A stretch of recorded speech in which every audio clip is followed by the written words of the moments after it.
Kasie bre aso yebekenkan na yede amamo kasie obenya ewo channel 360 DSTV no wahwe watie bi nso ewo honom aseda wo ma ekwama this way chocolate drink de ohia enso hie best point savings and loans best assurance sika hudwa na yedie yegina ho de madachi papa emawo ene omma afi your special eyes ensuo ewodwa so ensuo na ede ekoyie keke the bo eda form special drinks eboni chidom flavors biti say apple ubenya fun time orange cola strawberry any de ka ho echilia ede pa enmekoya da romenti ye de nsem no ebema wo yenhwe de wo ba betie ebie omampanyi na nado danko akufo ado wabo ochehene abaso say eba no na namonto a wotu say ebre bia obo ade ni pa etwa enho hia environment ebetuma ba ho ban a ekonkan enti ode abaso body amane pa Omampanyi da John Dramani Mahama wotu franka de ma NDC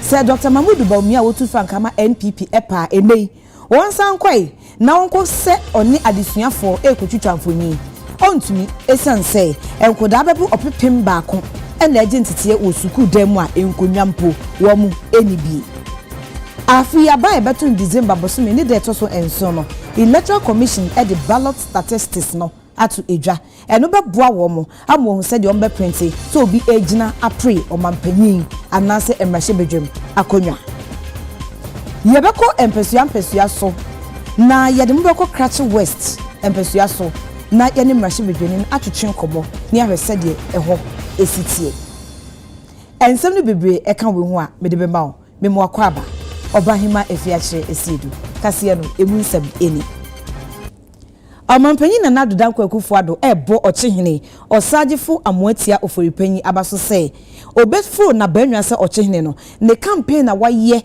ene anamo a wotu se ebre bia obeboa ama obo ade ne pa atwe enho hia environment yetumi abo ho ban no ade a eso ani pa Omampanyi na nado danko akufo ado na watwe wiye ekokopie mu ewo chebi na we no grande by no ye data osagefo amoatia oforipanyi na wo mo edi asene nyamo enam say wo furu ofuripani edwa sei na wanya infinisia porepore aduonini 25 years enti jumadi awdo no na odi agu akwan mu edi ahyefa no empompon soyi ena mampani na nado danko kufo de kogina paso edi ensam awdo no atu edwa eba mu na be mani chinkwa awo mani mani yo obomade asujwe ewo chimemu ha entity ejuma ma so se ode ba be ye na hedie so be hwe kon ya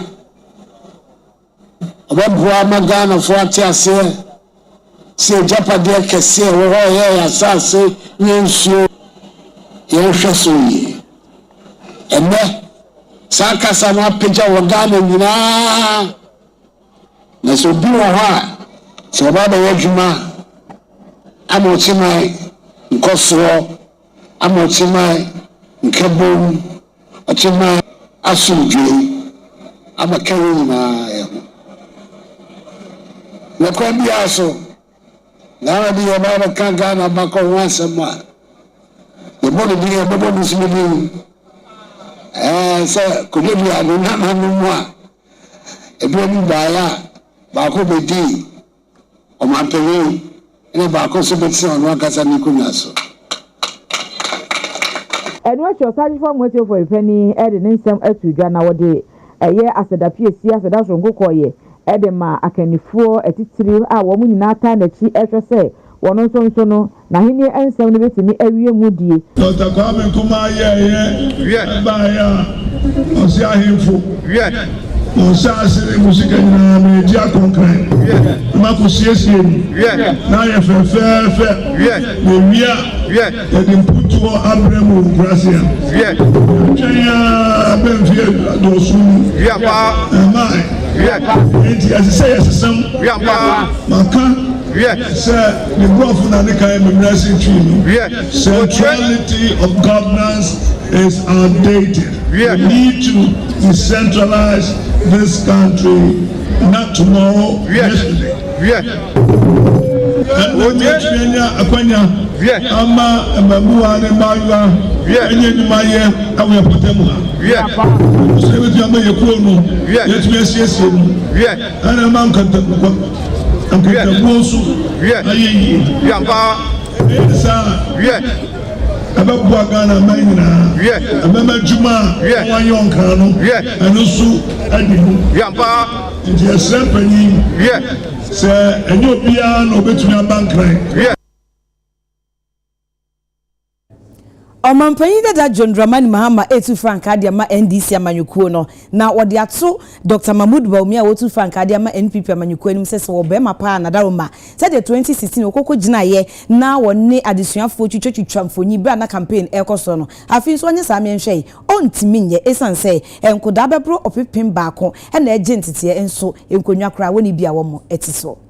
Today we have a strange situation where we have a vice president who worked together with his president, and the promise they made us was they were coming to make the economy of this country better. Indeed, the vice president was purposely brought because of the economy. Today, he has won the primaries and is competing to become president, but he is running away from his president's economic record. I mean, it doesn't make any logical sense to anybody. He no longer talks about the economy. He no longer talks about the foreign exchange. He no longer talks about inflation. He no longer talks about debt. He no longer talks about the lack of foreign direct investment, because he knows that this government has failed when it comes to the economy. Mahmoud Bawumia, when he was running mate to Akufo-Addo, he used to come and roam in Upper West here and look for schools where there was no furniture and see children sitting on stones. And he would take pictures and go and say, I visited this school and they didn't have furniture. NDC has failed to give him furniture. Today, 1.3 million basic school children have no furniture. During the NDC time, he will visit and he will donate furniture to the school. Today, 1.3 million basic school children in Ghana have no furniture. And yet, he is in charge of the budget today. He doesn't even need to use his own pocket money to donate that furniture. He can take it from the budget and buy furniture for those children. Why is he not doing so? I challenge him to visit the schools in Upper West that do not have furniture, and he should provide them with furniture like he was doing when he was in opposition.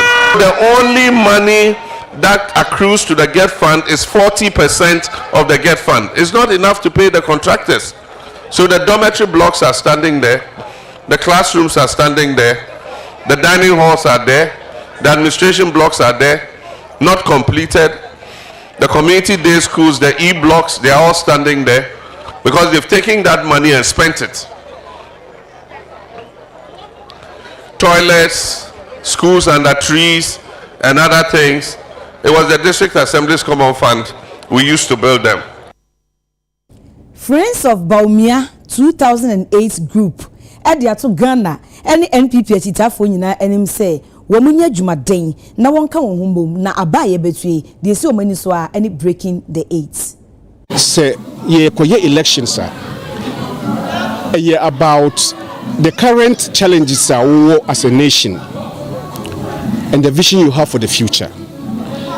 Enti Dr. Bawumia no or the vice president 7.5 years no wa ye dwuma say obedi president the vision now no adwene a wo ma MPP ene Ghana no waka mo bi ate ontena dem nkase bi a metima yese wananti Ghana ba bia aka na ansa na wo de ne vision ekwa ka kire Ghanaians no odi kan ekoye ekobisa amanfo se me pacho Ghanaians de ne hamo ansa na meka se sebio ansa na bia me di aduane bebro me kase bia aduane be na bia me di brawa ope so wundi fufu na tem di fufu ba wundi pacho Baumia no ansa na odi ne visions beba no otu anamo ko bebia Ghana bebia wanko tumaye emye ko busa se car wash o se shoe shine o se carpenter o se builder o se office bi o obia Canadian nti we pese we leader o se wo ti amanfo consent na wo do proposals aba nti say no one na ma all kind of proposals then the proposals also is hinging on idea why dada na health here very challenging ma oni health directorate ne kasa nti say on nurse ba ko a bosumi bia obehwe yen CCN so yeah, many be have gone through situations here counseling since obai no clinical psychologist ba once a month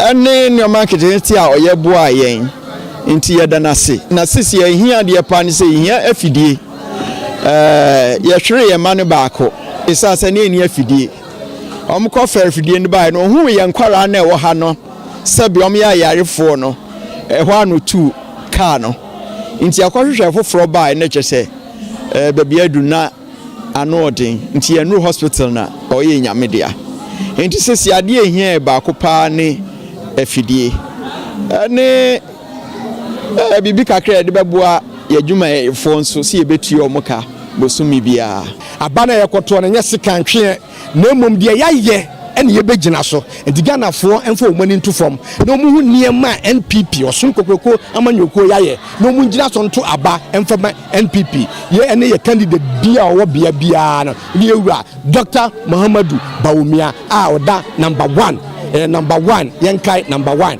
ne meso manfo nyina ne se on the 7th December si ye nyina ekọ ne yekoto aba na monhwe ba bia eye number 1 ye to aba no e de ama Dr. Mahmoud Bawumia ne ato ama parliamentary candidate bi owo important awo nyame ma ye nkonimodie menem se 7th December Dr. Mahmoud Bawumia ebedi kan wa abatu anim Yema ayefo nyina akwa babio bakasie so ayeto so ede amamo na yekọ empesua eso enne empesua ana constituency a yede yen camera akosi ho na yebehwe ade ewo ho abonkomo no eye Krachi West Krachi West so dia na meni honorable Helen Adjonto so a yo momno ahye bedwani e na ebe bonkomo e wo studio ha honorable aye adwuma ya che mfie dumienu ni e no wasom se emrahye bedwani nyame ya adoma afin so gina wo dendendendenden nyame ya adom na neme nyina akoyie no sanfa seat na mfinhie dunsia oba wo mu a eye waya die papa honorable mahai mo kwa baba in studio ha bibi abokodi o nyame adom de nyame ase ma mo ni adwuma so die pa na Krachi West say oh nyame adom ye ho ye fie ho ene nansa okay because go back to parliament echina okay ube ye adwuma tina ba be bo adwuma no masa alcohol no akogbo adwuma ti akoto ase de nyame ase yenhwe in terms of impuntu enema te se wo ho iwi ane ahwe mo haw kakra ne yeko yeah okay the all Krachi West and say adeswa kese bi abeda me so adeswa na te se how ho pa okay because MPP by since 2017 wo mo enyem potudwuma ho ba kokra enti they cannot boast of a school okay and a clinic say ya kwan so enye until the NDC year previously no na we were thinking say nkomo ba oma beto aso but they haven't wow. And I can talk about the whole region because I was a regional minister okay and when it comes to the terrain water region say sia oti region now unim say na oti ka water ho until na time no friend no northern part of the water region okay. And I say split and a buy and I know the terrain very well and the whole of Oti yenya projects wow president they promised to pay and oma the whole of Oti region okay. So be my technical university or see enu be the legacy technical university and to bridge the Oti river okay technical university yanya ama bridge also moya yanya okay into uba me Krachi West constituency ama together with other MPs, you know, but let me talk about Krachi West constituency. Okay. I'm for full say if it's about construction of roads, MP Juma. Okay. Suku see MP Juma. You hear boho MP Juma. You hear health center MP Juma. Nientia among for Kanesane say, Sir MPP propaganda no omokwa. Monsha mokwa no. MP anya mokwa. Okay. Monsha musku MP anye. Instead of telling the people the truth, say when it comes to democracy, government na shede say obeye mpotu juma. Okay. Enti na wa appointed this chief executive. In place of the president, you know, this chief executive, you know, on na the this assembly, omobeye mpotu juma. But omunyashi when the constituency. Okay. If they are challenging me, they can come on the same platform.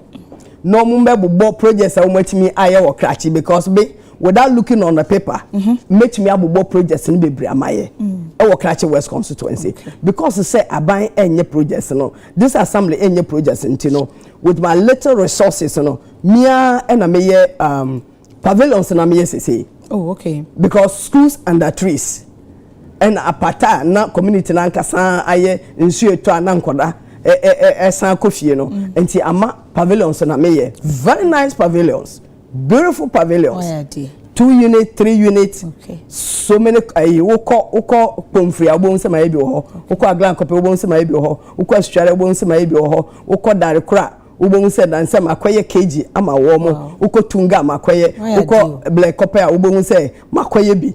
Oh, the metre no. Enti nansen ya when it comes to health centers me ye 2 ebia 2 rooms and nurses between alcohol mo atena hono ma ye bi wo Pachu, ma ye bi wo Jasayo, nansen ya makoye bi wo Okuma any Adankope.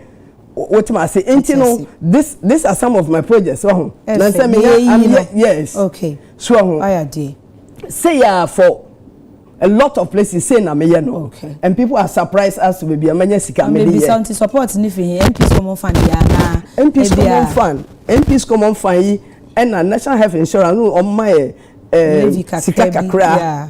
Ni ntimi mfanya interventions on health. Okay. But because I buy nyenti no, I put it together na say na makwe bibi say nti because they said they are denying and arguing. I've started putting my name on it. Oh, on all the projects. Oh, okay. So that so that is what I'm doing in my constituency. For the past 5 months, my 2 boreholes back 51. Wow. For the past 5 months. Because ensure asem anyhow. And you know, omo nye projects for my constituency. The people are so happy, they are so excited. Say, Mima wants you. What I say, they are so excited. Say, Mima won at least pavilions and color etmission. I do a honeymoon. Small health centers. The people are so excited. And then I buy for 8 good years. MPP are buying and to make us a pavilion back away. MP can was not one pavilion, not one health center.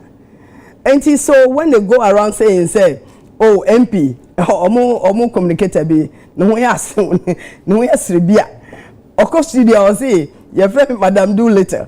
So I tell my people, say, Madam Do Little versus Mr. Do Nothing. They are in the Ubechu. Okay. So we prefer Madam Do Little to Mr. Do Nothing. And I have very beautiful projects. And the people have hope in me, say, omo mami kobiwa. They'll get because in opposition. Look at what I'm doing. So you can imagine. Then they will have more, and especially if my party is in power. And the omanya no double. Okay. So that is what is happening in my constituency. Wow, why are they? I was in for say Obama studio has a see live. Many honorable Helen Adjoa Entoso or Yemrashe Bidrenima Adishia a walk Krachi West or no, and I'm nene airborne como or Bapache projects and media roa why ye Ediama or Manfo and impression so any do gusua or ye Yabonabaso I had honorable Mesa Baosu Ebio. Now Wakasa abaning ye BBA district assembly only a mobile bon como share and a Montobia and Kabia a bit mama nema assasa. Many on bon como because my position as the MP. I'm a member of the Assembly. Sure. And all the women say, even Wednesday, crumbs on my budget and okay. And what they are saying is, Sika abandon my woman. Most of it, won't say, I cough fuel travels and nema. They are not able to do concrete projects. The team be okwa assembly almost muniska. Team be okwa assembly almost muniska. So what government has done is say, we are appointing me opponent as CEO for the social investment fund. Okay. Send ye be ya ebi a ono so betimi aye projects bi ho na ebe wa sefem. The type of government yesum omo. Yaye no CEO for the social investment fund. Projects are o claim say what they buy a constituency. Now you will have a shock. My member back so in 2.0 meters times 2.0 meters and you're 4.0. 200 meters drainage. One say they are spending 10 million Ghana cedis. 10 million Ghana cedis. I have 200 meters drainage. It will be constituency from the social investment fund because on the CEO into your full say, yeah, you work no. Just say we don't understand things. So let's just say or decide the way now or the be fire needs to say maybe be drainage. But we have gone into the projects. Back on my boss 10 million Ghana cedis for just a drainage. 200 meters, 2.0 meters times 2.0 meters. That's what he's doing. There are some other projects, 7 good projects.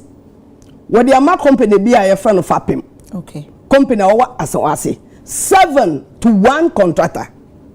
That is what he has done as CEO. Now 7 no contractor no na ho keka te sen oguso ya na one more tender in April. Okay. And he was given award letter. Award letter and mamimo data 23rd August for the contracts. For the contract, award they say okay, we have accepted your tender and you know 7 projects in Yinana. Ye the ama wo managing director of Fapin company. I wo asawasi Kumasi. Okay. And the project is for 6 months.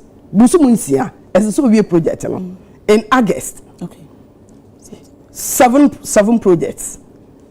In my constituency, me who projects are papa we. So if 2 months to election, not the CEO of social investment fund with the 7 projects I'm a fapping company sending kwan yes projects no, and they have inflated we drainage na maboso no 10 million Ghana cedis.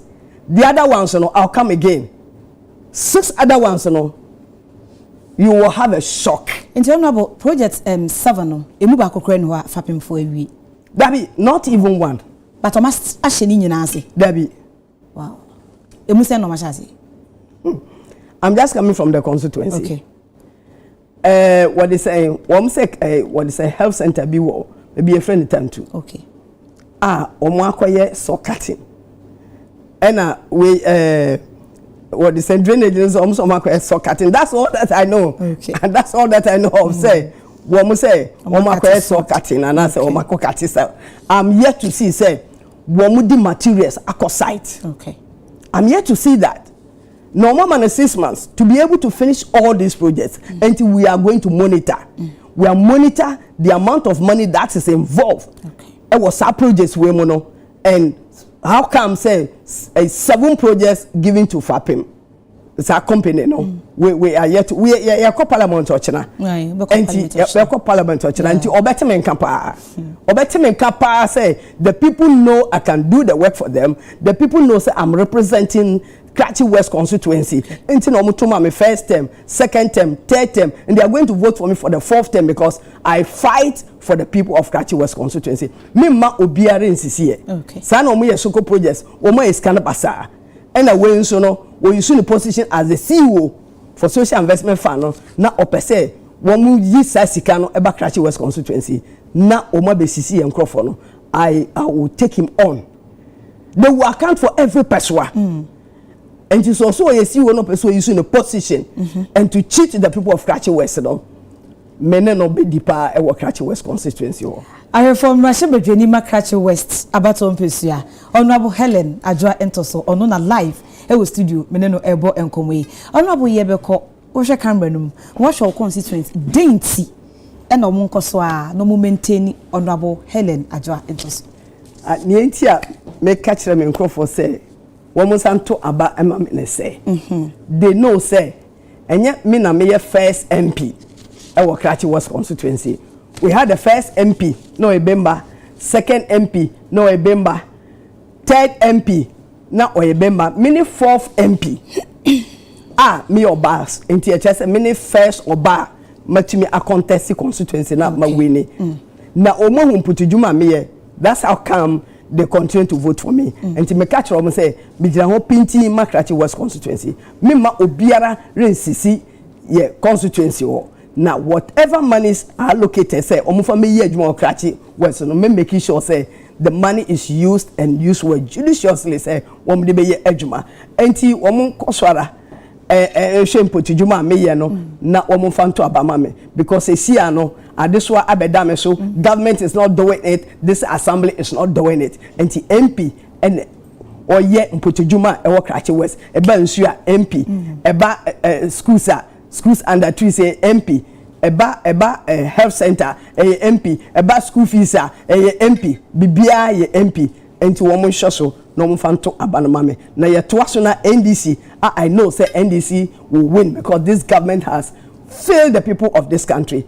Ye ba na ma beto aso na ma no double nti omo hwe so nto abama me honorable UTV ye da se so bai this way da se ma mo ni ejuma me da se for amen opanyina me ne bonkombo yi ayemrahye bedwani ema adehia e wo Krachi West abato empesua e na me ne bonkombo yi honorable Helen Adjoa Entoso oba wo mu a eye ne campaign message no ode ni nyina atodwa enti Krachi West adehia mosempa yentoa ensem no eswe Omampanyi da John Dramani Mahama etu franka e de ma NDC amanyukuo no na wode ato Ghana fo nyina anim se aba ye ba beto na afidi omomoden na womonto entia NPP amanyukuo no esan se NPP amanyukuo no atoto omai Ghana yensi kasem apaso pa. When a government has performed so poorly, you don't reward it with another electoral success, because that breeds impunity and sends a signal that anybody can come and do anything, toy with the lives of our people, and still he will be rewarded with success in elections. NPP deserves to go back into opposition to reflect on the pain they have inflicted on Ghanaians. Where the country is today is not an issue of trial and error. We need an experienced hand to take this country and put it back on its feet. In 2016, they said everybody was suffering. Nurses are suffering. Teachers are suffering. Doctors are suffering. Policemen are suffering. Farmers are suffering. Today, those people are suffering more today than they ever did in the history of this country.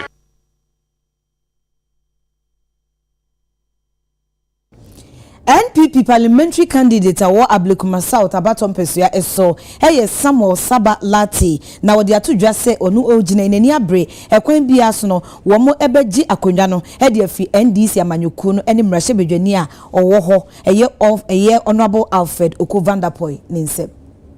It is going to be a peaceful election in our concern, so far as we are concerned, because we are families. The battle now is a battle between the twins, and Tafo battle, Oko and Ago. So this time, Oko is going and Ago is coming. So Oko back now go over because Oko had his supporting because he has not done anything that we warrant him to be on the seat again. So this time, Ago is coming to cut him out for peaceful election in our concern. We are having today is a signal.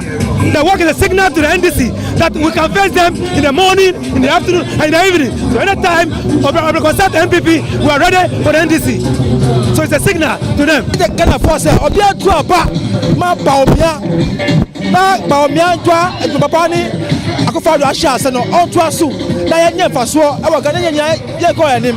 And Juma Yaye, Ama Ablekuma South, any choco, a benefiting no.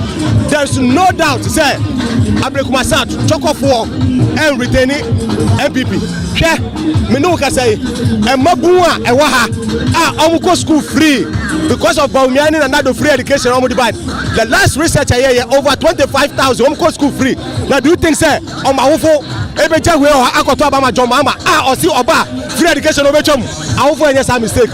I am telling you for a fact, say, you know what na and home. And now my dear to say, Okova Napo, I disappoint you. So this time, no, almost to Abano, I'm a young teacher. I go near my why you are. Or no, only near my Edibonium. But although Ahoka, any Tima or Woma constituency, Omunia say, you better Abanaman. For the very first time in this constituency, I work and I just say, you know, I found Omaja Omupoko, Omunina be joining because this time no, Omu 2 piece not, it's no, on your shame, and Midday Amika, yeah, quite a new one, a debut. Opposite DMP for the first time or the 3 months NSC side now. You 2 about 8 years and then the studio. It tells you say on J constituency no. And they say a constituency for the say Omo Pamoko.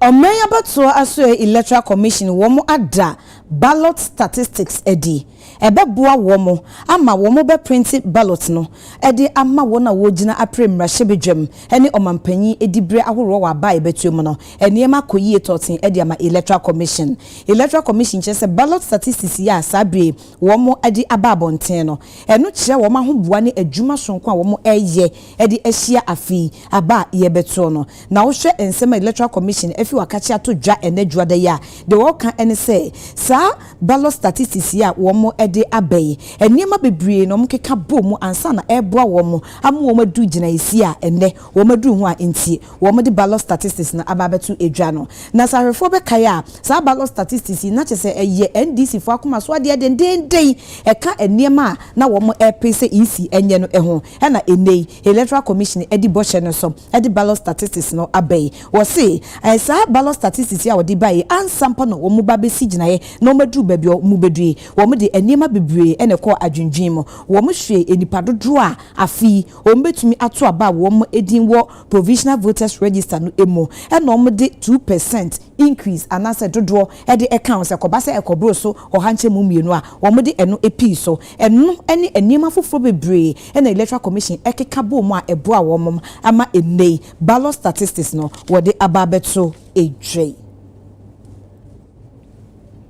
majority leader ewo mashebedwem board ejuma nenso ansa ne yebekọ minority leader akachi na kane minority leader ono anso ye mrashebedwani ma Tamale South abato empesua eyo Honorable Haruna Idrisu o de ato Electoral Commission anim say wo mo nhwe no mankwanko yi video bia eye advert aches wo nam say video ye advert so eba be chechem ekwan a enam so a so ba ballot position no so na ballot paper no so a NPP ekokoda number 1 wose mom be video bia emfa meye enchechemu bia emma esanse eno enye ade a wo hwe kwan so omde Ghana fo sika yetua ede mom so omfa nya adwuma no ebeye ewo dwumedi emu. The Electoral Commission of Ghana in the last few days have been promoting and sponsoring an advertisement on ballot number 1. It is needless, it is unfair, and they must seize that advert forthwith, or they will meet the wrath of the NDC on this matter. Nobody wants an explanation from the Electoral Commission on the ballot positioning of one. What we want from the Electoral Commission is the conduct of free, fair, credible elections. And then to the Ghanaian media, on Tuesday, the Parliament of Ghana will reconvene. And when it reconvenes, I am very certain that Parliament in Ghana will go through a major constitutional test.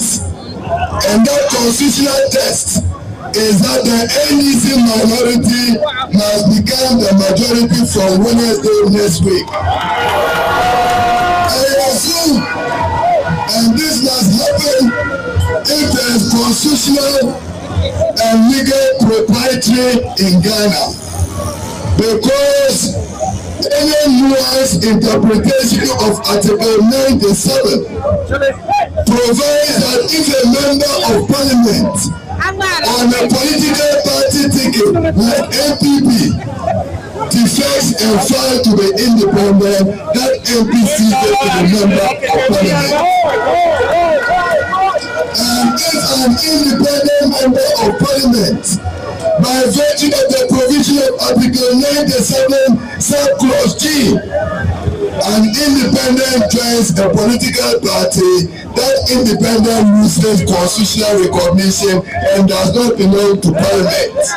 We will invoke the Speaker's proper and true interpretation of Article 97 by our standing orders, which must mean that 3 NPP MPs not qualified to be members of Parliament. And when NDC MP does not also qualify to be member of Parliament. Therefore, the Speaker will be called upon on Tuesday to declare 4 parliamentary seats vacant and declare them as lacking constitutional recognition.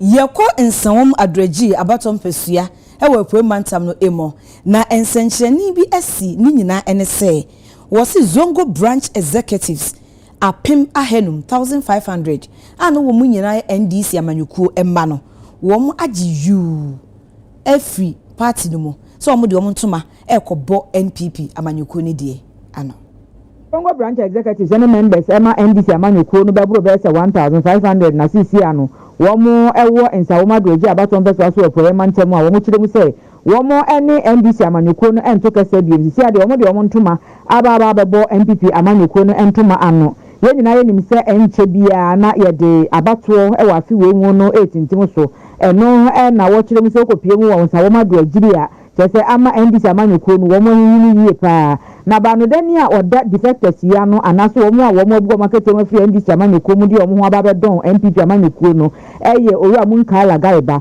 ode ensam ene botayenti a womo etu ana mo bi sei no ede etu ye ni sei abibia yeto aba editia MPP nanso ye hwe mpuntu eba ye Zongo mu ni nsawoma emisi meka dia MPP aya amaya emse park aye gina aso yi MPP ena oyemaye utu ani abehu library ewo MPP ena oyemaye utu ani so schools ewo hadan oma bubosu nyina yenra honorable Franka no dompre onu no oye ni nyina yem palace ewo Zongo titi ewo MPP adahuruma ye honorable Franka no dompre eno wa be palace no ede amaye inyama de semisi meka bebre ukonsam kro ni ma ne ekosu nyina MPP eno oyemaye eno achie ena se bedwani nsawoma doji abaton beso a wono asa gina mu se edom kase no tenefo wo ye owura Frank ano dompre wono so ede ensem sei ena eto aso ya will sabi ya enforce obi as on brametie. This is a clear declaration of support, and it's also because it just didn't happen because over the years these are reasonable people. They see the infrastructure development first time in the history of Mohun Astrotem, first time in the history of library, first time and other infrastructure that they see, and many interventions, things we are doing to demonstrate our competence and respect for the Islam as a religion, and also for Muslims. The more who say and now the propaganda, the NDC for and so on, the people themselves have decided that this year they are voting Dr. Baumia, they are respecting Islam against somebody who turned his back to Islam. And you appeal what's our religion, they are voting for one of their own. And I tell you, this 1.5 is indicative. 1,005 is indicative. Getting to the end of next month is going to be more. Inshallah, it's going to be more. Protection of Islam is jihad. Go and read the Quran well. It's jihad.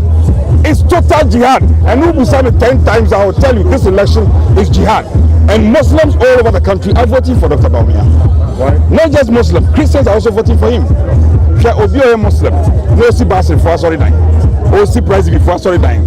Only Pentecost for Nefibum, only Muslim for Nefibum. This is a universal candidate who cuts across.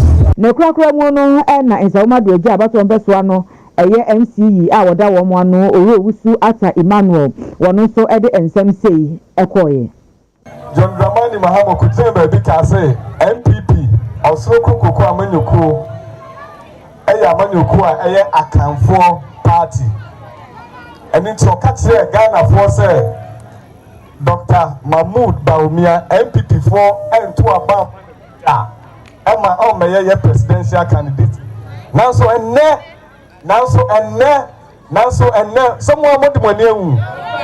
yɛato aba de ama Dr. Mamu Dawumia ama MPP a ɔmo kaa sɛ ɛyɛ akanfo party no ɛnɛ ɛyɛ akanfo party anaa ɛyɛ akanfo party anaa.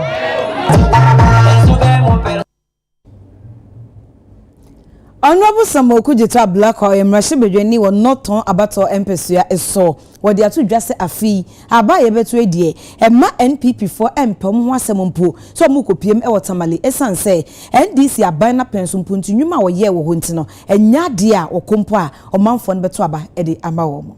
My brothers and sisters, I want to thank you very, very much for the love that you continue to show the National Democratic Congress. Because of your love, because of your dedication, because of your loyalty, Tamale remains a no-go area for the MPP. And it is going to remain a no-go area for the MPP. My brother, the Honorable Al-Hassan Suhini, is a member of Parliament who has distinguished himself. We are all here to support your MP because your MP is dynamic, your MP is hardworking, your MP is visionary, your MP has integrity, your MP delivers, your MP has compassion, your MP loves people, your MP is an MP with enormous potential, and he is a young member of Parliament in whom we are all pleased, and that is why we are here today in our numbers to draw our weight behind a dynamic, visionary, committed member of Parliament who continues to serve in the NDC caucus in Parliament with distinction. In Parliament, there is no day that he has not championed your cause. There is no day that he has not fought for you. There is no issue that concerns you that he has not made a topical issue on the agenda of Parliament. We are here today to declare that this constituency, under the leadership of Honorable Al-Hassan Suhini, we are going to widen the margin and we are going to totally annihilate the MPP, make sure we collapse them in this constituency.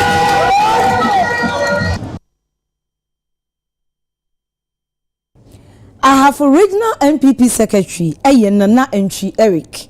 Osi abaye babetui omumfa patapa kwan ene basabasa kwan bia so enkoye bibia ebema ojamom aba wo mo nam kwan trodo ene kwan tene ne so ebe yom campaign amba ho ate na eno nso so no ene be mo di nkunim he wo Honorable Collins Dauda so e wa ba ebetui emo.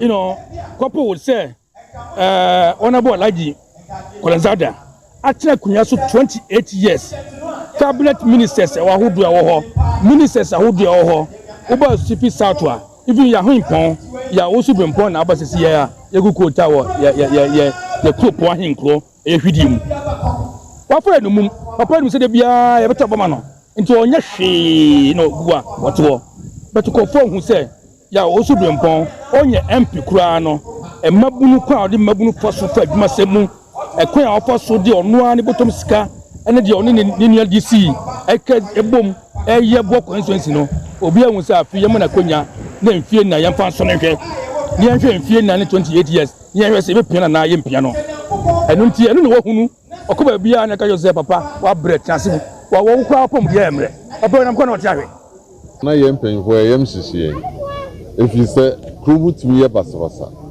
mesre amanfo sabasaba sa no ye ni abue atra sa ade no o si ejai ade nti na wo so obu obi ansa na wato abama o ade na wo so ohuhu obi ansa na wato abama ye nye ne sa ho na mpuntuo wo nti ya ahemfo no ye pe mpuntuo no o si edika pe asomdua ansa nti mesre amanfo Yatwa kase no so e de amamo na Kotoku Environmental Task Force no wo mu aka bom e de dwuma ameko wiase wachi enipa a wosusu se wo ye galamsefo aduo no na tese wo mutu gala e wo new abrem e wo epue mantam no emo enipa aduo no a wachi wo mo no emu edu nwotwe eye Ghana adehye na mienu eye China fo a wosusu se no wo mutu gala e wo Brim North eye mensin no emo na sabra ye kase de wo chima wo sisa enipa a wachi wo mu enyina wo chechi wo mu e wo mining site a e wo Abrem Roman Missionary House down e ho na Kotoku Environmental Task Force e kwachi wo mu agigi excavators akase mienu afa niema ahuro bebrom de kodade pumping machines e ka ho eniema bebre e bra task force no e ka ho bom e di dwuma etise no na wode ensema etise ababeto eja Kasiefi United Television eso ye worship house Abeka Junction enkran yemson kre ye ba bongo difara agopamaso ensem